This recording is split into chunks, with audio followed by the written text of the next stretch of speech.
cette fois, on va chanter ces chants-là ensemble. J'avais envoyé ça aux jeunes pour qu'ils puissent répéter ça chez eux. Et si vous connaissez là où vous êtes, chantez un peu plus fort que les adultes qui n'ont pas répété ces chants-là. Avant de passer à ces chants, j'aimerais juste en 2 minutes vous faire écouter le 10e verset de Ésaïe 54, en chant, qu'une jeune fille européenne a chanté devant une gare de train où on suppose qu'il y a beaucoup de morts. Je ne sais pas si vous connaissez qu'à Montréal, par exemple, beaucoup de gens ont tendance à aller se suicider en se jetant au train, quand le train passe. J'ai un ami qui conduit le train depuis plus de 20 ans, puis il me dit que c'est incroyable de voir le nombre de personnes qui se jettent quand le train passe pour que le train puisse les écraser. Alors regardez ce que cette jeune fille a fait à cette place la nuit, comment elle est allée chanter.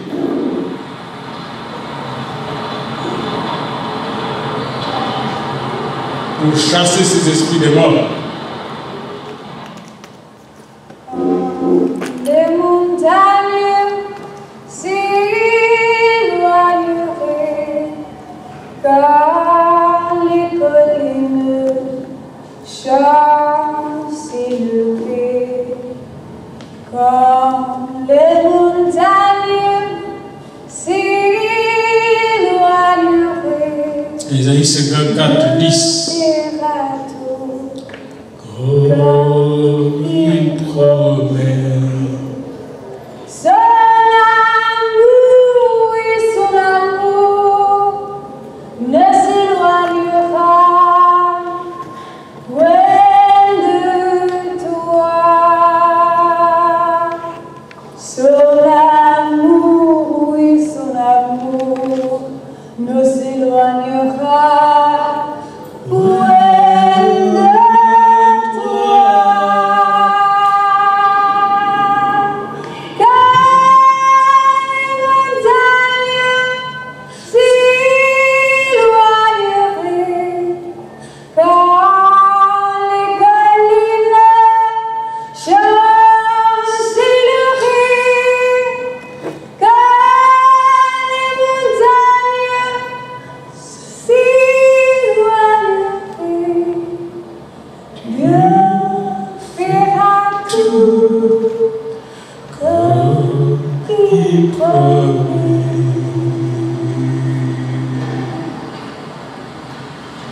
Alléluia. Et là, on va louer le Seigneur avec cette chorale de l'Uganda.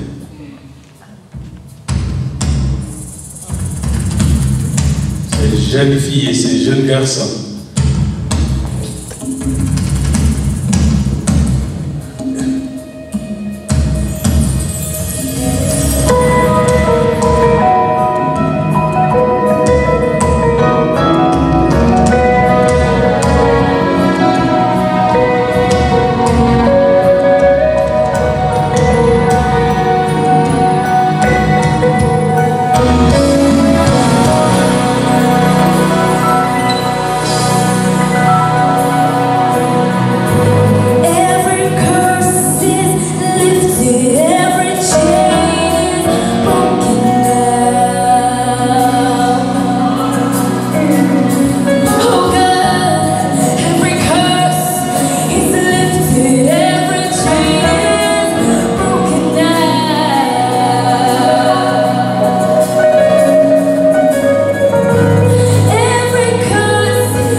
chant, après notre méditation d'aujourd'hui. Amen.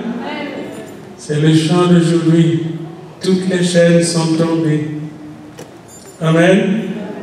Il n'y a pas de chaîne pour un enfant de Dieu qui peut tomber devant Jésus-Christ au nom de Jésus. Amen. Nous avons l'autorité de faire tomber ces chaînes. Bien-aimés du Seigneur, je nous invite à ouvrir nos Bibles ou à regarder sur vos bulletins le verset clé de notre méditation d'aujourd'hui. Soyez très attentifs à cette méditation parce qu'elle va vous apporter de bénédictions. Amen. Nous sommes en train toujours de méditer Ésaïe 54.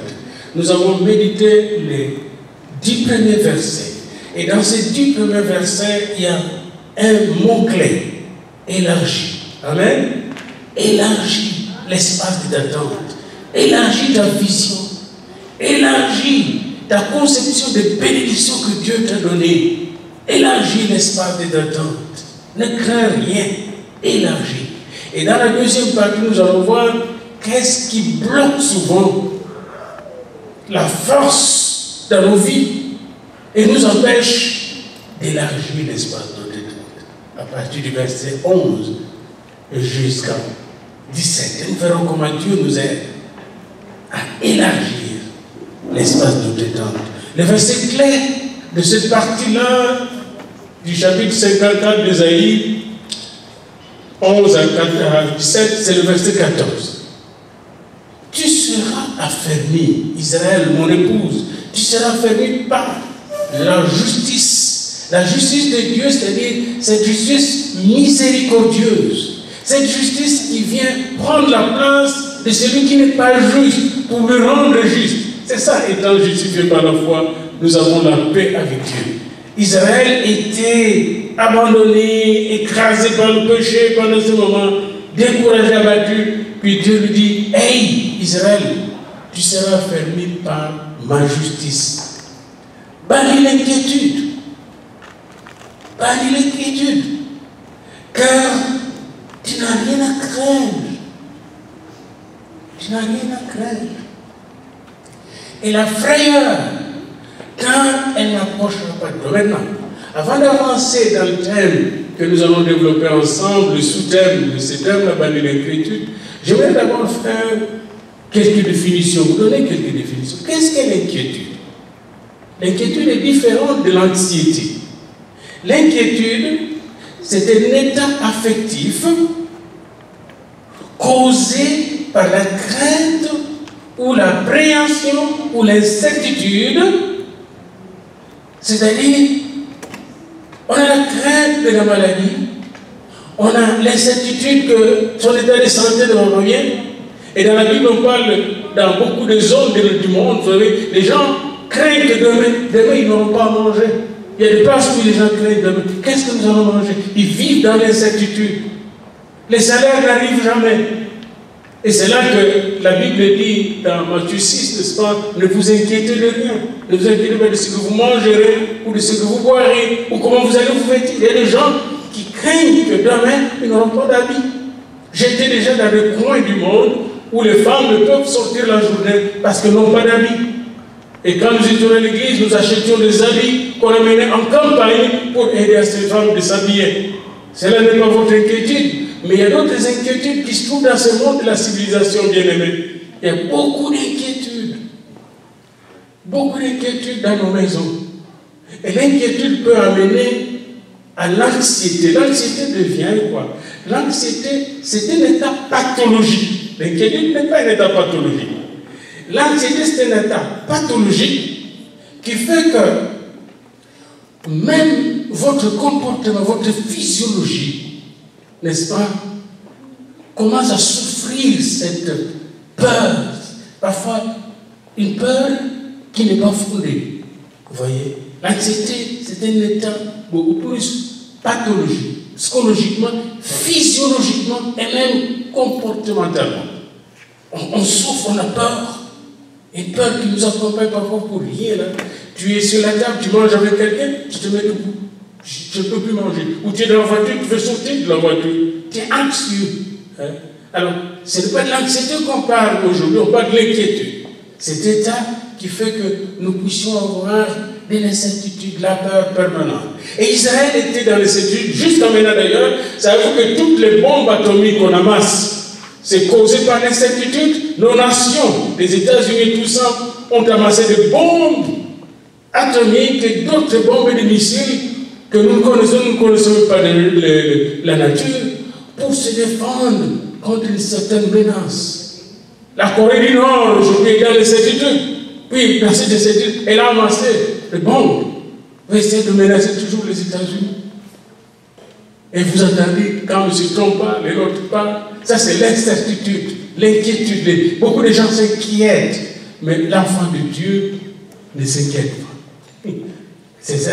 Alors, Israël aujourd'hui est entouré des ennemis qui les rend inquiets, jusqu'à maintenant. Les ennemis qui veulent sa mort.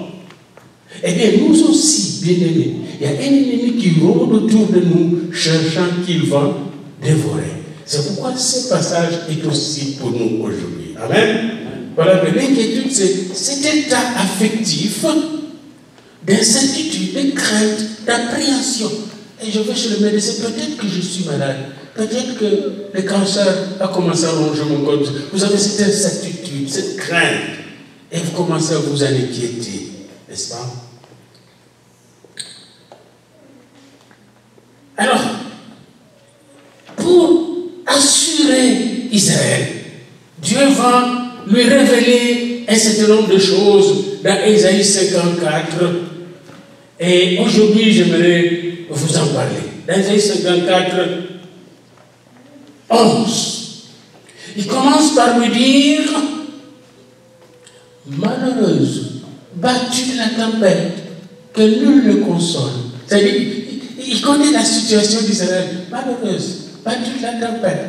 Nul ne te console, ni l'Égypte, ni l'Éthiopie, ni les Babyloniens. Personne ne te console. Tout le monde veut t'écraser. Malheureuse, abattue, que nul ne console. Voici, première chose, je garnirai tes pierres d'antimoine. Quand on lit comme ça, antimoine, c'est quoi l'antimoine? Je fais de petites recherches sur ce minerai-là. L'antimoine, on le retrouve souvent dans le sous-sol et ça couvre les pierres précieuses, comme le cuivre et d'autres pierres. C'est couvert d'antimoine, les métaux comme les pierres précieuses. Et l'antimoine protège ces pierres contre la rouille. L'antimoine peut être utilisé pour faire des munitions. L'antimoine peut être utilisé pour le poison. L'antimoine protège les pierres. Vous voyez? Eh bien, Dieu dit qu'il va couvrir Israël, les pierres d'Israël. N'oubliez pas qu'Israël, c'est 12 pierres qui représentent Israël. Vous connaissez les 12 pierres que portaient les souverains sacrificateurs. Eh bien, il va couvrir les tribus d'Israël, les précieuses pierres d'Israël que lui-même a fondées, d'antimoine pour le protéger contre la rouille, pour le protéger contre tout ce qui veut venir détruire Israël. Alors ça, c'est la première chose que vous devez savoir. Vous êtes une pierre précieuse de Dieu. Et il va vous entourer de son antimoine, de sa protection. Et son antimoine, bien aimé, c'est des chérubins, des anges puissants qui te gardent. C'est très symbolique. Quand les enfants d'Israël lisent cela, ils comprennent plus en profondeur que nous quand nous lisons le texte rapidement. C'est pourquoi je voulais m'arrêter. Deuxièmement, je te donnerai le fondement des saphirs. Saphir, le saphir, c'est une pierre, une de 4 pierres précieuses que nous verrons, avec les diamants, avec l'émeraude, avec le rubis. Il dit, tes fondements là, les gens se moquent de toi, Jérusalem est détruite, et bien tes fondements, je vais le faire en saphir. Tu auras le fondement des saphirs. Bien aimé, vous ne savez pas les précieuses bénédictions qui vous entourent. Amen. Mais juste le précieux sang de Jésus dépasse les saphirs. Il dit, je ferai de tes créneaux des rubis. Ça, c'est le rubis. Je ferai de tes créneaux de rubis. Vous voyez les créneaux, vous voyez là, je mets. Vous voyez les créneaux, ça, c'est les créneaux. Les ouvertures qu'il y a dans un fort là, et le merlon là. Mais ensemble, le merlon et les créneaux, on peut les appeler des créneaux. Puis Dieu dit qu'il va faire le créneau des merlons là et les créneaux, le mur qui vont entourer Israël, il va le faire en rubis. Vous vous rendez compte? Vos murs de protection seront en rubis, inattaquables. Je vous dis, le Seigneur m'a dit, lis un peu toutes ces pierres précieuses, pour que tu saisisses ce que je veux faire de ta vie. En rubis, bien-aimé. Et puis tes portes, je veux le faire d'escarboucle. Oh, allez dans Google l'escarboucle. Ça brille, ça donne plusieurs couleurs, ça fait honte à l'ennemi quand vous avez des escarboucles sur toutes vos portes. Les portes d'Israël un jour seront comme ça. L'ennemi a peur d'Israël. J'ai vu des choses qu'on a montées contre Israël. Combien de mensonges on a fabriqués là pour dire qu'Israël, la terre d'Israël n'appartient pas aux Israélites. Eh bien, c'est le même mensonge que le diable essaie de monter contre toi. Il va te monter des histoires contre toi pour te détruire, te démolir. Des histoires contre tes enfants et ta famille. Mais laissez-moi vous dire, tes portes seront d'escarboucles. Des portes qui brillent de la vérité de Dieu, brillent de la lumière du ciel, de portes d'escarboucles, bien-aimés. Eh bien, il continue, le Seigneur, toujours dans ce verset 12, et toute une enceinte de pierres précieuses. Il y a 4 pierres précieuses que mon Dieu a créées qui se trouvent en grande quantité sur la terre.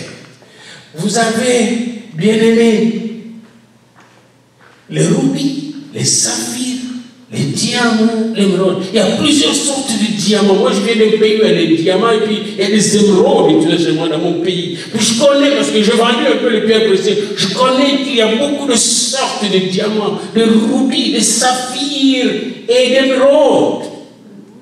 Puis Dieu dit que l'enceinte d'Israël sera faite de pierres précieuses. Ton enceinte, ta clôture sera en pierres précieuses. Est-ce que vous saisissez ce que Dieu vous donne, bien-aimé? Voyez-vous pourquoi il nous dit bannis la crainte? Bannis la crainte.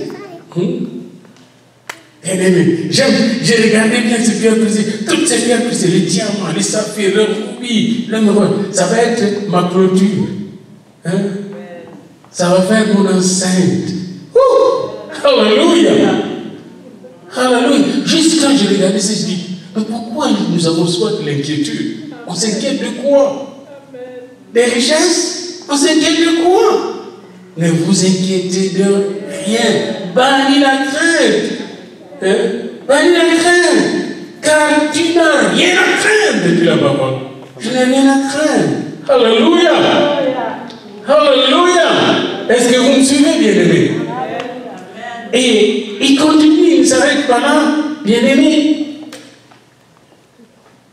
Après lui avoir parlé de son environnement, de ce qui va l'entourer, de toutes ces pierres précieuses, même sa protection, il va lui parler de sa descendance. Tous tes fils seront disciples de l'Éternel. Est-ce que vous entendez, bien-aimé? Tous tes fils, toutes tes filles. Bien, j'aimerais qu'aujourd'hui vous puissiez faire de prière, vous tous qui avez des enfants, des petits-enfants, faites cette même prière. Voici la prière que vous ferez. Tous mes fils, toutes mes filles seront disciples de l'Éternel. Point. Est-ce que je vous dis pas de demander à Dieu de faire de vos fils et de vos filles des disciples, mais de proclamer avec l'autorité. Il y a 2 façons de prier. Je veux prier. Oh Seigneur, fais de Patrick disciple de Jésus-Christ, serviteur de Jésus. Ça, c'est une prière, je parle de la prière au premier degré, au parvis. Puis il y a la prière dans le lieu saint, le lieu saint. Là, on dit, Seigneur, selon ta promesse, tu as dit ce qui suit alors, tu vas le faire. Mais la prière est dans le lieu très saint, là où tu es dans la sainteté. Je déclare, je proclame au nom de Jésus que Patrick est disciple de Jésus-Christ. Est-ce que vous voyez la différence, la nuance? Une grande nuance. Ça, c'est la prière de la foi, la prière de l'élévation, la prière qui glorifie vraiment. C'est le 3e niveau. On peut faire une prière de premier niveau ou parvis. Je n'ai pas le temps de le diviser en 3 parties. On peut faire une prière sur les promesses de Dieu au 2e niveau, le lieu saint. Mais il y a un troisième niveau où prie Jésus. Ça s'appelle le lieu très saint. Dans le Saint des Saints, on proclame. Amen. Et on n'a pas d'autre. Tous tes fils, je le proclame aujourd'hui. Je ne prie pas pour, mais je le déclare. Que tous tes fils, parce que l'Éternel le dit, sont disciples de l'Éternel. Est-ce que vous pouvez faire cette prière chez vous, dès maintenant? Vous proclamez, quelle que soit la nature de vos fils, l'état dans lequel ils sont. Vous allez proclamer cela par la foi et vous allez voir le résultat. Amen. C'est la parole de l'Éternel. Et il continue. Et grande sera la prospérité de tes fils. Grande, ça veut dire que tout parent veut que le fils prospère. Que le fils prospère. Je ne sais pas, papa et nous, comment tu descends quand tu réalises que ton fils est ingénieur, ton fils est médecin, et ta fille est banquière, etc. Comment ça te fait quand tu entends ça? Tout le monde veut que son fils prospère, sa fille prospère. Mais le Seigneur a dit, tes fils auront une grande prospérité. Hein? Angélique, grande sera ta prospérité. Aïma, David, grande sera ta prospérité. Stéphanie, Rémi, grande sera ta prospérité. Et je vais continuer la liste comme ça, bien-aimé. Grande. Pour vous proclamer cela sur vos enfants avant leur retour à l'école. Mon fils, tu vas être disciple de Jésus-Christ. Grande sera ta prospérité. Le Seigneur m'a dit aujourd'hui de ne pas prêcher, mais de proclamer, de déclarer ma prophétie. Déclare ma parole sur mes enfants, afin qu'ils vivent comme des vrais enfants de Dieu, bénis de l'Éternel. Alléluia. Et maintenant, il revient à Israël et à toi, à l'église de Dieu. Il dit, tu seras affermi par la justice. Tu vas être solide. Tu vas être ferme par ma justice. Parce que ma justice va te couvrir. Je n'ai pas beaucoup de temps pour élaborer là-dessus. Mais ça veut dire que la justice de Dieu, c'est Christ. Notre justice. Ça veut dire que Christ va te couvrir de son sang, balayer tous tes péchés et te déclarer juste. C'est ce qui va arriver même pour Israël à la fin du temps, bien-aimé. Et pour toi et moi, c'est déjà arrivé. Parce que Christ est en nous, l'espérance de la gloire. Alors nous sommes fermes dans l'amour de Dieu, fermes dans la foi et dans l'espérance, parce que nous sommes affermis par la justice de Dieu, pleinement manifestée en Jésus-Christ notre Seigneur. Alors, puisque nous sommes affermis par la justice, mais chacun de nous doit bannir l'inquiétude, car tu n'as rien à craindre. Et la frayeur, la peur qui t'arrive, même si on est malade, oui, on peut prier, on est guéri, on peut être ressuscité, Lazare était ressuscité, mais il est mort après. Nous ne sommes pas ici pour rester pour Dieu, n'est-ce pas? Un jour, nous allons quitter cette terre. Qu'importe la situation, bannis l'inquiétude, car tu n'as rien à craindre, et la frayeur, car elle ne s'approchera pas de toi. Et maintenant, regardez les choses claires que Dieu donne à Israël. Si l'on forme des complots, cela ne viendra pas de nous. Savez-vous que jusqu'à présent, on forme des complots même à l'ONU contre Israël? J'ai lu ce matin même un article dans le dictionnaire Google, là, dans Google, j'ai lu un article dans le dictionnaire Wiki, je pense, où on veut démontrer que David n'a jamais existé, Salomon n'a jamais existé, qu'Israël n'a jamais été le propriétaire de la terre. C'est maintenant en train d'être fait par l'ONU et l'UNICEF. Les gens racontent n'importe quoi. Savez-vous que le diable arrive dans votre vie, qu'est-ce qu'il vous dit? Vous n'êtes même pas sauvé. Vous n'êtes pas enfant de Dieu. Regardez comment vous êtes. Il veut vous donner une fausse identité. J'ai parlé hier avec quelqu'un. Moi, j'étais en culotte. Il regarde mes culottes, il dit, toi, tu as des bons pieds, mais moi, je n'ai pas de bons. J'ai dit, c'est faux, monsieur. Tu dois avoir le meilleur pied, mais tu as un complexe dans ton cœur. Et là, ça me réveille. Il n'est pas chrétien, mais quand je parle de complexe, directement, laissez-moi montrer comment le booster. Il y a des gens qui viennent avec des inquiétudes, avec des craintes, avec des mauvaises images d'eux-mêmes. Bien-aimés dans le Seigneur. Laissez-moi vous dire, chacun de vous est la créature merveilleuse du Seigneur.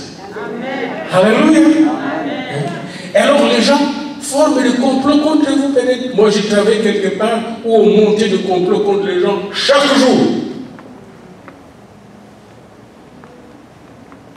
Eh bien la Bible dit, si l'on forme des complots, cela ne viendra pas de nous. Ne dites jamais c'est l'Éternel qui a permis qu'on forme des complots contre moi. Non, Dieu dit, cela ne viendra pas de moi. Et il continue, quiconque se liguera contre toi tombera sous ton pouvoir. Et regardez seulement Israël. Moi je vous donne cette passage historique. Quiconque se ligue contre Israël, il tombe. Un petit pays qu'on pouvait tout faire avec les mains. Mais la même chose pour vous-même, mieux que vous.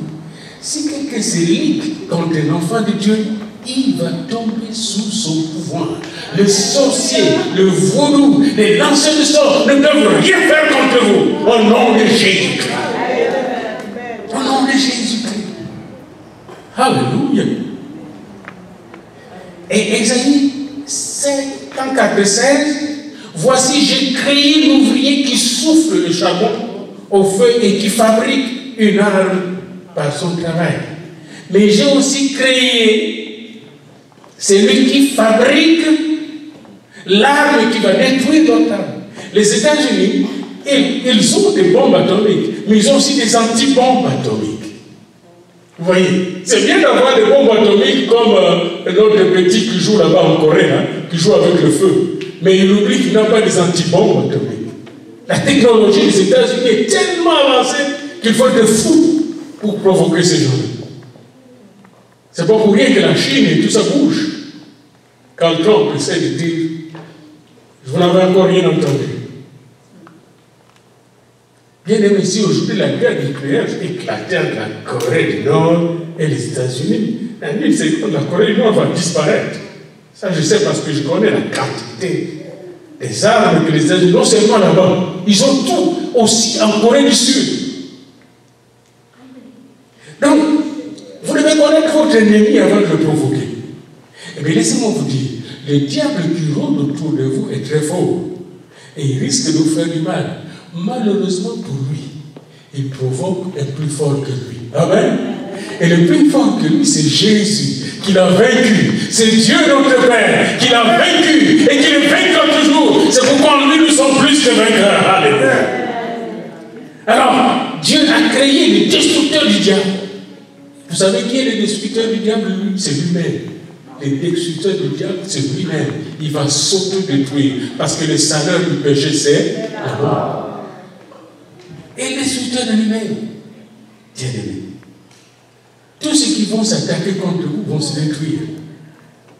Et il continue pour terminer son exhortation, son encouragement. Il dit, toute arme forgée contre toi. Vous comprenez? Toute arme forgée contre toi, sans effet. Sans effet. Dites à votre ami, sans effet. Dites à votre ami, sans effet.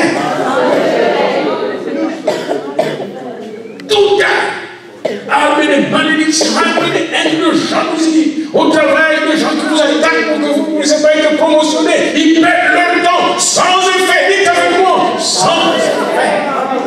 Toute arme forgée contre moi sera sans effet. L'église de Dieu a été attaquée dans le monde, on voulait la supprimer dans le premier siècle.